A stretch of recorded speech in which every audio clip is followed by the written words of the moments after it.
তো আমাদের আজকের এই সেশনের যে প্রথম যে ওয়ার্ডটি আছে সেটি হচ্ছে অ্যালেইজ। তো দেখুন এই অ্যালেইজ শব্দটিতে আপনি যে ভাবটি খুঁজে পাবেন সেটি হচ্ছে লেজি। তো লেজি পার্সনদের কাজটা বেসিক্যালি কি হয়ে থাকে, তারা কিন্তু সচরাচরভাবে অন্যের দোষ দিয়ে বেড়ায় এবং সেটা কোনো প্রয়োজনীয় প্রমাণ ছাড়াই অন্যকে দোষ দিয়ে বেড়ায়। নিজে তো কাজ করবেই না, আবার অন্যকে দোষ দিয়ে বেড়ায়।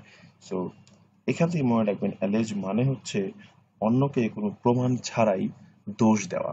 দেখবে পত্র পত্রিকায় প্রায় টাইম ইউজ করা হয় অ্যালেজড পার্সন, অর্থাৎ কাউকে দোষ দেওয়া হয়েছে কিন্তু প্রমাণ হয়নি এখনো।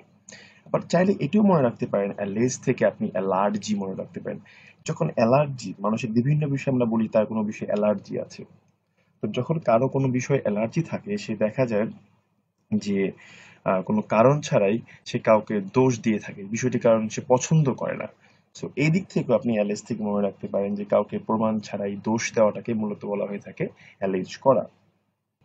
এবারে দেখুন আমি আরেকটি শব্দ নিলাম, সেটি হচ্ছে অ্যালেভিয়েট। তো খেয়াল করে দেখুন এই যে অ্যালেভিয়েট, এর সাথে আপনি মনে রাখতে পারেন হচ্ছে আলিয়া ভাট। তো ধরুন আপনার আলিয়া ভাট হচ্ছে প্রিয় একজন নায়িকা। তো আপনার মন খারাপ থাকলে আপনি ওনার গানটা শোনেন, সেক্ষেত্রে কিন্তু কি হবে, আপনার মন খারাপটা কমে যাবে বা মনটা একটু ভালো হয়ে যাবে। এই যে মন খারাপটা কমে যাওয়া বা মন খারাপ হয়ে যাওয়ার অবস্থানটা প্রশমিত হওয়া বা কমে যাওয়া, এই প্রশমিত হওয়া বা কমে যাওয়ার বিষয়টিকে মূলত আমি প্রকাশ করে থাকি অ্যালেভিয়েট দিয়ে। অর্থাৎ অ্যালেভিয়েট মানেই হচ্ছে প্রশমিত হওয়া। ওকে, তো এখানে প্রশমিত হওয়ার ক্ষেত্রে কোন ক্ষেত্রে ইউজ করতে পারেন, এটা আপনি কোনো সিচুয়েশনের খারাপ অবস্থা প্রশমিত হচ্ছে, অর্থাৎ অবস্থা একটু করে উন্নতি করছে, এই ক্ষেত্রে প্রশমিত হওয়া সেন্সটিকে ইউজ করতে আপনি অ্যালিভিয়েট শব্দটি ইউজ করতে পারেন। এবারে দেখুন আমি আরেকটি শব্দ নিচ্ছি, সেটি হচ্ছে অ্যালোকেট। খেয়াল করে দেখেন এই অ্যালোকেট শব্দের সাথে কিন্তু আপনি মিল পাবেন হচ্ছে অ্যালটমেন্ট বা অ্যালট করে দেওয়া। তো অ্যালট করে দেওয়া মানে কি, আমরা সাধারণত কোনো কিছুকে যখন বরাদ্দ করে দেই বা ডিস্ট্রিবিউট করে দেই সেটাকে বলা হয়ে থাকে অ্যালট করা। তো এই অ্যালট করা মানেই হচ্ছে মূলত অ্যালোকেট করা, বা বলতে পারেন কোনো কিছুকে আপনার বিতরণ করে দেওয়া, বা বলতে পারেন ডিস্ট্রিবিউট করে দেওয়া, বা বলতে পারেন যে বরাদ্দ করে দেওয়া। আমরা বলতে পারি কি অ্যালট করা মানেই হচ্ছে অ্যালোকেট করা। তো অ্যালট ওয়ার্ডটা কিন্তু মোটামুটি আমরা সবাই জানি। তো এখান থেকে আমরা বলতে পারি অ্যালোকেট করাটাও জানার কথা তাহলে এই মুহূর্তে। এবারে আমি আরেকটি শব্দ নিচ্ছি, সেটি হচ্ছে অ্যালয়।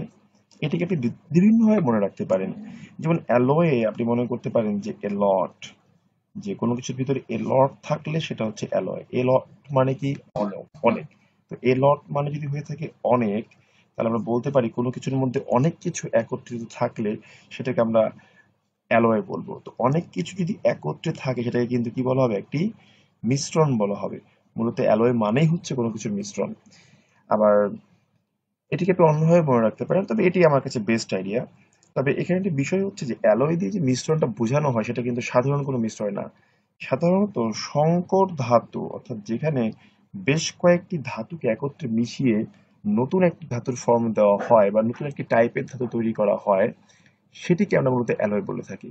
তো যেভাবেই হোক না কেন আপনি বলতে পারেন অ্যালয়তে এর লট থাকে, অর্থাৎ অনেক থাকে। তো অনেক থাকে মানে কি, অনেক কিছু থাকা। আর অনেক কিছু থাকা মানে কি, অনেক কিছু থাকা মানে হচ্ছে সেটির মিশ্রণ ঘটা। তো আমরা বলতে পারি কোনো কিছুর অ্যালয় মানে হচ্ছে সেখানে অনেক রকমের কোনো কিছুর মিশ্রণ আছে। এবারে দেখুন আমরা আরেকটি ওয়ার্ড নিচ্ছি, সেটি হচ্ছে অ্যালিউশন।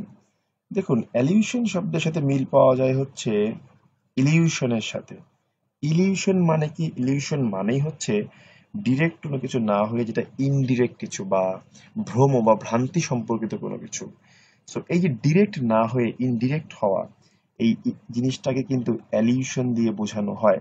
অ্যালিউশন মানেও হচ্ছে ডিরেক্ট ভাবে না বুঝিয়ে, অর্থাৎ প্রত্যক্ষভাবে না বুঝিয়ে সেটিকে হচ্ছে পরোক্ষভাবে ইঙ্গিত দেওয়ার মাধ্যমে বোঝানো। তাহলে আমরা কি বলতে পারি, যখন আমরা কোনো কিছু দিয়ে ইলিউশন ফেস করি কোনো কিছুতে, সেখানে কোনো কিছুকে অ্যালিউশন করা হয়ে থাকে বা ইনডিরেক্টলি বলা হয়ে থাকে বা ইনডিরেক্ট রেফারেন্স হিসেবে থাকে। এবারে দেখুন আরেকটি শব্দ নিচ্ছি, সেটি হচ্ছে অ্যালুফ। দেখুন অ্যালুফ শব্দের সাধারণ অর্থ হচ্ছে একেবারে বিচ্ছিন্ন, জনমানব বিচ্ছিন্ন বা একাকিত্ব বা নির্জনতা এরকম বুঝিয়ে থাকে। এটা সহজভাবে মনে রাখতে পারেন কিভাবে, অ্যালুফের সাথে মিল পাবেন হচ্ছে আপনি রুফ শব্দের সাথে। তো বিল্ডিং এর রুফ মানে কি? রুফ মানে হচ্ছে ছাদ। তো যদি কোনো ব্যক্তি বিল্ডিং এর ছাদে যায় তাহলে কিন্তু সে দেখা যায় কিছুটা সময় একাকিত্ব বা নির্জনে থাকার চেষ্টা করে বলেই কিন্তু সে উপরে চলে যাচ্ছে, একা ছাদে চলে যাচ্ছে। তো আমরা বলতে পারি যে মানুষ রুফে গেলে অ্যালুফ হয়ে যায়। এখান থেকে মনে রাখতে পারবো অ্যালুফ মানে হচ্ছে নিঃসঙ্গতা বা একাকিত্বকে বোঝানো হয়ে থাকে। এবার যে শব্দটি নিচ্ছি সেটি হচ্ছে অ্যাম্বিয়েন্স। দেখুন এই অ্যাম্বিয়েন্স শব্দটির মূলত অর্থ হচ্ছে কোনো কিছুর পরিবেশকে বোঝানো হয়ে থাকে। তো আপনি এটি অনেকভাবে মনে রাখতে পারেন যে যে ব্যক্তির অনেক বড় অ্যাম্বিশন আছে সে যে কোনো অ্যাম্বিয়েন্সের সাথে মানিয়ে নেয়, মানে পরিবেশের সাথে মানিয়ে নেয়। এটিকে এইভাবে মনে রাখতে পারেন। আবার এটিকে এইভাবে মনে করতে পারেন যে আমরা যখন কোনো অ্যাম্বিউলেন্সের শব্দ পাই তখন আমরা বুঝি যে আমাদের অ্যাম্বিয়েন্সে কেউ হয়তো বা অসুস্থ হয়েছে, বা আমাদের চারপাশের যে পরিবেশ বা চারপাশের কেউ হয়তো বা অসুস্থ হয়েছে। সো আপনি এই দুইটি ট্রিকে যে কোনো একটিকে অ্যাপ্লাই করে এই অ্যাম্বিয়েন্স শব্দটিকে মনে রাখতে পারেন। এবার দেখুন আমি আরেকটি শব্দ নিচ্ছি, সেটি হচ্ছে অ্যাম্বিগিয়াস। এই যে অ্যাম্বিগিয়াস এই শব্দের মধ্যে আপনি কিন্তু এই গিউয়াসের সাথে মিলিয়ে আপনি মনে রাখতে পারেন গেস। তো আমরা যখন গেস করি তখন কোনো কিছু অ্যাম্বিগিয়াস মনে হয়, কিন্তু গেস করলে কি মনে হয় যে রাইটও হতে পারে আবার রংও হতে পারে, অর্থাৎ দুই রকম হতে পারে। অ্যাম্বিগিয়াস মানেই হচ্ছে দ্ব্যর্থবোধক কোনো কিছুকে বোঝানো হয়ে থাকে, যে জিনিসটি সম্পর্কে এক্সাক্ট কোনো কিছু বুঝতে না পারা। তো আমরা কি বলতে পারি, আমরা যখন গেস করি তখন জিনিসটি অ্যাম্বিগিয়াস হয়ে যায়। এবারে এটির সাথে মিল করে আপনি কিন্তু আরেকটি ওয়ার্ড শিখতে পারেন, সেটি হচ্ছে অ্যাম্বিভ্যালেন্ট। এই অ্যাম্বি শব্দের অর্থই মূলত এই প্রিফিক্স অ্যাম্বি এর অর্থই হচ্ছে দুই রকম কোনো কিছু বুঝিয়ে থাকে। তো অ্যাম্বিগিউয়াস মানে যেমন দ্ব্যর্থবোধক, অ্যাম্বিভ্যালেন্ট মানেও কিন্তু এই দ্ব্যর্থবোধক বুঝিয়ে থাকে। এখন যদি অ্যাম্বিগিউয়াস ও দ্ব্যর্থবোধক বুঝিয়ে থাকে, অ্যাম্বিভ্যালেন্ট ও দ্ব্যর্থবোধক বুঝিয়ে থাকে, তাহলে পার্থক্যটা কোথায়? এখানে কিন্তু একটু পার্থক্য আছে। অ্যাম্বিগিয়াস মানে হচ্ছে যখন কোনো কিছু দুই রকম অর্থ প্রকাশ করবে সেটাকে বলা হবে অ্যাম্বিগিয়াস। বাট কোনো কিছু দ্ব্যর্থবোধক প্রকাশ করলেই সেটা অ্যাম্বিভ্যালেন্ট হবে না, কারণ অ্যাম্বিভ্যালেন্ট আপনি নিজেই হবেন। অর্থাৎ অ্যাম্বিগিয়াস জিনিস দেখে আপনি অ্যাম্বিভ্যালেন্ট হয়ে যাবেন। সো এখানে একটু পার্থক্য আছে, যে অ্যাম্বিগিয়াস কোনো কিছু হয় আর অ্যাম্বিভ্যালেন্ট আপনি নিজেই হন।